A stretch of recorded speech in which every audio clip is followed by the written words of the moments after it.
This video is a continuation of the previous video on ratios.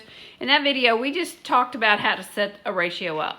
And remember that a ratio is a very simple concept that's covered in, or that you need to cover in preparation for the GED or the HiSET.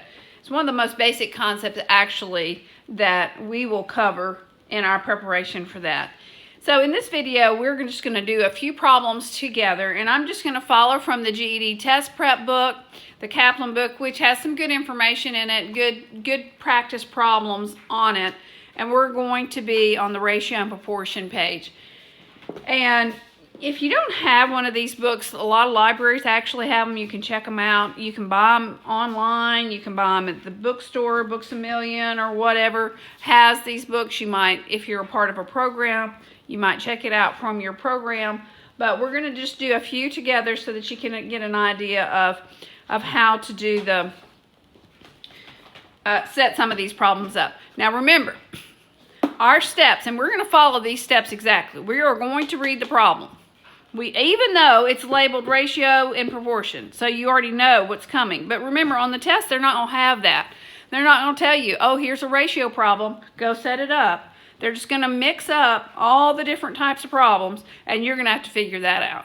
So we want to pretend like we're on the test, and we don't know what the problem's about. And we are going to draw the fraction line. We're going to label, even though that takes a lot of extra work, and we're going to put the numbers in after we've done all of that. So, first problem here.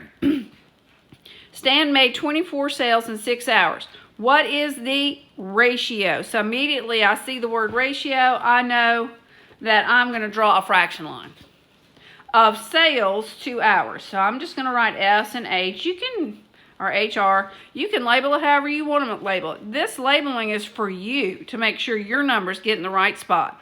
So then I go back to the problem. I put 24 in for sales because I have it marked, and 6 in for hours. Now remember, you must reduce, okay? I'm just going to show you that on the calculator. Of course you can and should be able to reduce some on the in your head, okay? So if you've got 24 and then you push your N over D and you put 6 and then you hit enter, and you've got 4. Remember that if it's a whole number, you have to put it over 1. So that turns into 4 to 1.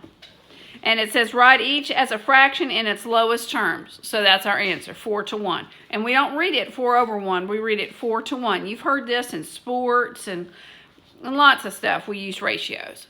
All right? So let's look at the next one. Carol's monthly take-home pay is $1,500. She spends $250 a month on food. What is the ratio? Oh, I see ratio. What's my first step, or my second step really, is to draw your fraction line of food cost to take-home dollars. So I need food and take-home. Take-home pay, total. You could call it what you want to call it. It doesn't matter. This is your stuff for you to set it up right. Now, notice in your problem, $1,500 comes first. Aren't we so tempted just to come over here? We don't do anything. We just do like this, and then we go look for our answer. But that's not what they want us to do. Food is $250.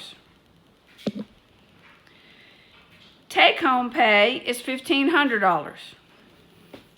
So it's $250 over our $1,500. Then you can just put that on your calculator if you want to, or you can do it in your head, which is fine too, and you get 1 to 6. Got to reduce it. Remember, you must reduce it. Now, let's look at number 3. A toy rocket travels 150 feet in 15 seconds. What is the ratio? So now I'm ready. Put my fraction line of feet. Remember, FT is feet to seconds. Feet to seconds. So then go back to the problem and find feet, 180. find seconds, 15. That happens to be in the same order. But remember, that's what I call being a number lifter. Take it to your calculator where you don't read the problem, you just lift the numbers out. Remember, if it reduces to a whole number, you have to put it over 1, so that is 12 to 1. Number 4, we're just going to work 4 and 5 here, just so that you can get an idea of how to work them. At Phil's work, there are 12 part-time workers and 18 full-time workers. What is the ratio? Okay, ding, ding, ding, ding. That's our ratio. Following your steps. Of part-time to what? Not to full-time, which is what it listed in the original sentence there at the top, but to total workers. So I've got part-time, PT. I guess I'm going to call it FT for full-time. Oh, excuse me, look. See, I already made a mistake. To total. So I need part-time to total. Well, go back to your problem. I got 12 part-time workers. Does it tell you how many total workers I have? It does not. So you've got to take your part-time plus your full-time to get your total workers. So when you add that up, you get 30, right?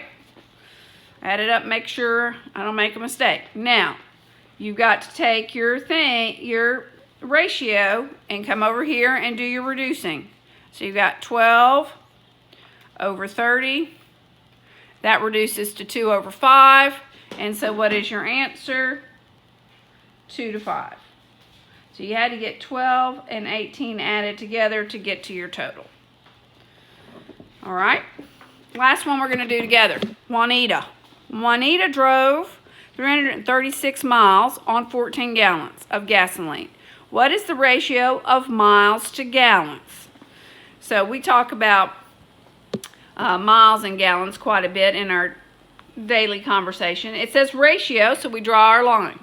Then we've got to label. The problem says miles to gallons. So we want miles, M-I is miles, gallon, G-A-L. Go back to the problem. 336 miles, 14 gallons. So we wanted miles on top, 336. And 14 on bottom. Take that to your calculator. 336, N over D, numerator over denominator. 14 is your denominator, hit your enter. 24, so remember if it's a whole number, you must put it over 1, so it's 24 to 1. 24 miles per gallon is really what that ends up being, a unit rate. We'll talk about unit rates later though. Okay, so there's 5 problems for you to practice, and if you have some ratio and proportion material, then you can apply these steps to those problems.